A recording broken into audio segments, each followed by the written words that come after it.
I'm Amber from the Ladies of Liberty Alliance, and when I want to hear about hardcore activism, I go to freekeen.com. Is that better? Hi, welcome to Low Country Liberty Report. It's Terry Lupo reporting. Excuse my voice today. I've been pretty sick, and that's why I sound like Sulu. I'll give you my best impression as thanks for ruining the franchise, Bacula. Anyway, today I'm going to talk to you about the Savannah bartending ordinance. I had done a story about this about 6 months, well, I guess it was about 6 months ago, I can't remember, but a while back, and it was about how they wanted to make bartenders and servers have a license. Now, this was, I called it at the time, you know, this had really nothing to do with safety. This was all just more regulation and more control and more money in bureaucrats' pockets. Well, what happened is they pushed through the bill, and now a bunch of people are all ticked off about it and trying to get a petition together. I'm going to take you to those interviews to tell you what's going on with that. All right. I'm here with Shaun. Shaun, can you give me an idea of what's going on in Savannah with this new bar law? Well, the city's basically got an idea to basically put a tax on the bartenders in Savannah. Not only the bartenders, I should say, but the bar managers, the bar the doorman at the bar. And what they're trying to do is they're trying to get everyone to get fingerprinted, photographed, get an ID, be put in the criminal database. They're going to charge them for a class, and they're also going to hit them with a bunch of other fees in which they cannot work unless they have this card. Not only that, according to get the card, they have to get 30. They have to not have any criminal record. That's including a DUI, a drug violation. If they had any type of altercation that's considered violent, it doesn't even say if it's a felony or misdemeanor. It could be anything. That they'll be banned from actually working for 3 years.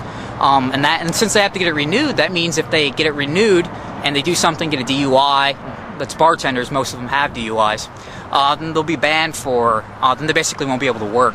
So we see this as being not only a tax, which is bad enough, but a restriction of work, and which is everyone's right, especially in the state of Georgia. So what we're trying to do is we're trying to overturn it, and we're trying to repeal it. And we don't even mind so much that it's the class that they have to take.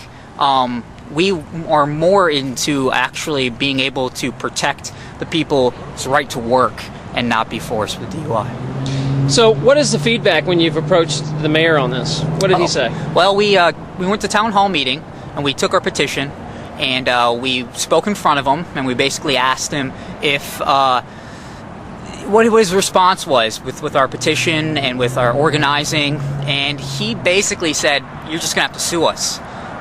He was really blunt. He pretty much strong-armed us. He went to the city. He went to look at the rest of the city council, and he said, I think we all voted for this unanimously, so you're pretty much going to have to take us to court." So that's what we're going to try to do. Gotcha. I'm here with Nicole Edge. And Nicole, can you give me an idea? You work in the hospitality industry, and how is this going to affect local businesses? Well, it affects the business owners first off because the government's getting involved in choosing who can and cannot work. So that's a direct influence on the business owners. They no longer have the right to choose their employees because of this bar card ordinance. If you can't get the card for any reason, like Shaun just specified, that's going to cut them out of work. It's also going to cause social problems because we're cutting people out of work due to something possibly very minor. Say somebody got in a fight, possibly misdemeanor, violent crime right there. They're no longer allowed to work. So they're out of work, they're out of money. What are they going to turn to next? So you're saying that the government now will basically decide who a businessman can and can't hire and takes that choice away from the business itself. Yep, and according to our state constitution, the government has no ability to influence that. It's not part of the supplementary powers. So what's been going on as far as the community's reaction to this? 99.9% of people I speak to about this, I have them read the ordinance, talk to them about it, they're opposed.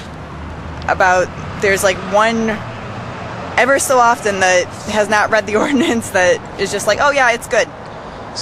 So at this point, is the petition worth doing still, or do you think at this point it's just going to have to go to lawsuit and you guys are going to have to call the petition the is always worth doing. It is our right. It's our constitutional right for them to readdress our grievances if we have them by petition. So I definitely think it's worth keeping up with. At least they know here's thousands of people that won't be voting them back in when election time comes around. I know Mayor Johnson has no influence on that, but the rest of city council, I'm sure they might want to keep their jobs. Gotcha. So, Thank you. you're welcome. Tony, excuse me. Tony, you were actually at the first council meeting where they were addressing this before it snuck its way in. Right. Can you remember what the bureaucrats were saying about why they were doing this? Who was, so they said there were some complaints. Do you remember what was said? It was really pretty interesting because someone at the microphone, I'm not sure what bar he was from, had asked the city council. They said, well, what is the reason that we're going to be doing, why this legislation is coming through now? And it was, I believe, Michael Brown who stated that we've been having complaints. And when pressed a little further by the guy at the microphone, the guy at the microphone asked him, well, who's been complaining about this? And then Michael Brown said, well, it's someone on the city council. It's actually been another council member. So the only people that were actually complaining to the council work for the council and were, in fact, going to benefit from all these fines and fees. That's the way it appeared. I mean, they weren't able to specify anything other than the fact that it was really the council's idea. And so they kind of created a problem in order to solve it and then make money off it. Exactly. Yeah, I mean, I think especially given the fact that there's only going to be one company handling this training that they require. Who was also at the meeting. Well, and he was at the meeting as well, but giving a monopoly to one company when there's many companies that do that kind of training, I think it does bring it into question the council's motivation for the proposal. Thank you so much. Well, I think the problem really started and who dropped the ball was I was at the original meeting when they were trying to push this through, and not one person stood up and confronted and said, no, we should not have this idea. Instead, they argued about, who should have it. And they argued with the bartenders and, the restaurant owners argued with each other instead of arguing with the bureaucrat. I understand they have a lot to lose because the bureaucrat can make their life hell and cost them hundreds of thousands of dollars. So they're scared. They're scared to step out and say that this is a crappy idea because they don't want to get targeted. And that's just an awful, awful way for us to run a government. And it's just another reason why government doesn't work. Anyway, this is Taryn Lupo. As always, good hunting. This program is brought to you by freekeen.com. Freekeen.com features audio, video,